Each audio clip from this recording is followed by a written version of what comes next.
আসসালামু আলাইকুম রহমতুল্লাহি ওবারাকাতু। আজকে আপনাদের মাঝে আরেকটা নতুন চিকিৎসা নিয়ে হাজির হলাম। চিকিৎসাটা হলো আঘাতপ্রাপ্ত দাঁত।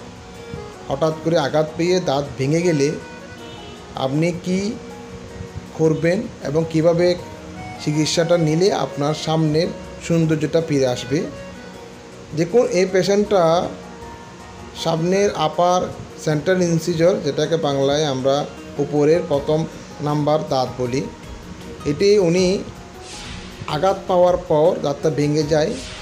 ভেঙে গেলে উনি সামান্য চিকিৎসা নিয়ে, অর্থাৎ প্রাথমিক চিকিৎসা নেওয়ার পর উনি ভালো হয়ে গেছে মনে করে দাঁতটা এরকমই রেখে দেয়।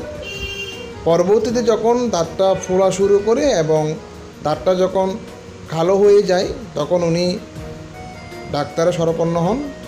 ডাক্তার তাকে একটা পরামর্শ দেয় যে এই দাঁতটা যদি রুট ক্যানেল করা হয় এবং রুট ক্যানেল করার পর একটা ক্যাপ বসানো হয়, তাহলে উনি আগের স্থানে, অর্থাৎ আগে যে এরকম দাঁতটা ছিল ওই দাঁতটা ওই স্থানে চলে যাবে, সৌন্দর্যটা ফিরে আসবে। এখন দেখুন, দাঁতের চিকিৎসা না হওয়ার কারণে দীর্ঘদিন দাঁতটা কালো হয়ে গেছে এবং পাশাপাশি দাঁতের সমস্যাটা সৃষ্টি হয়েছে।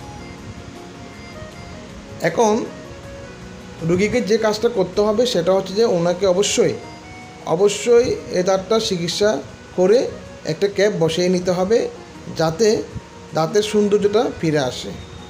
এখন এই দাঁতের কাজটা শুরু করে দেওয়া হলো এবং পাশাপাশি রুট ক্যানেল করা শেষ হয়ে যাওয়ার পর দাঁতটাকে এইভাবে কাটিং করে, অর্থাৎ দাঁতের মাপ নেওয়ার জন্য প্রস্তুতি নেওয়া হচ্ছে। দেখুন, দাঁতটাকে প্রথমে রুট ক্যানেল করা শেষ হলে পার্মানেন্ট ফিলিং দিয়ে দাঁতটার কাজ শেষ করা হলো। এখন দাঁতটাকে সুন্দরভাবে কাটিং করা হয়েছে যাতে ক্যাপের মাপটা নিয়ে ক্যাপটা বসিয়ে দেওয়ার জন্য। যখন ক্যাপটা বসানো হবে তখন দাঁতের আগের স্থানে ফিরে যাবে। এরপর দেখেন, দাঁতটা মাপটা আনার পর দাঁতটা সামনে বসানোর পর আপনারা যেটা লক্ষ্য করবেন সেটা হচ্ছে প্রথমত দাঁতের কালারটা মিল আছে কি না। দেখুন, একদম কোনোভাবে বোঝা যাচ্ছে না যে দাঁতটা নষ্ট দাঁত।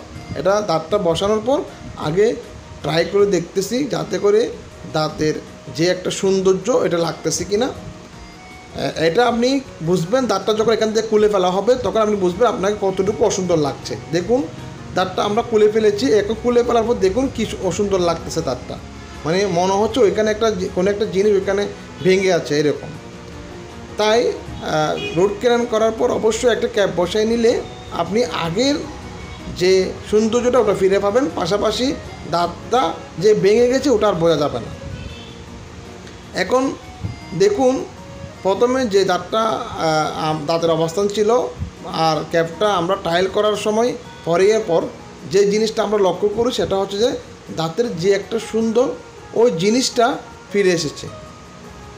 এমত অবস্থায় দাঁতটাকে ভালোভাবে ট্রায়াল করতে হবে যাতে করে সব কিছু ঠিক আছে কিনা, কালার ঠিক আছে কিনা, মার্জিন ঠিক আছে কিনা এবং দাঁতের সাথে যে একটা গঠন ওটা ঠিক আছে কিনা। দেখুন, আমরা মার্জিনটাও ঠিক লাগা হয়েছে, পাশাপাশি যেটা বড় কথা সেটা হচ্ছে দাঁতের কালারের সাথে মিলছে কিনা।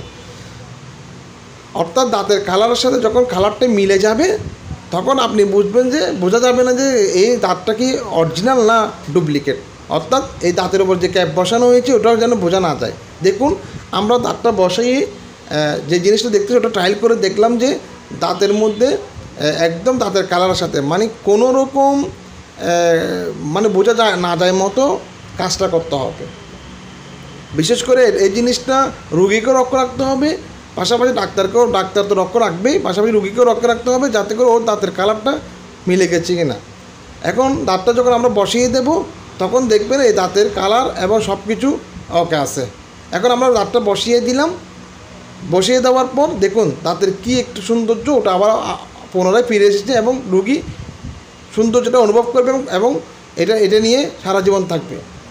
আজ আর নয়, পরবর্তী ভিডিও পাওয়ার জন্য আমাদের পেজে একটা লাইক এবং শেয়ার দিয়ে রাখুন। ধন্যবাদ। আসসালামু আলাইকুম রহমতুল্লাহি ওয়া বারাকাতুহু। সুস্থ থাকবেন, ভালো থাকবেন। আল্লাহ হাফেজ।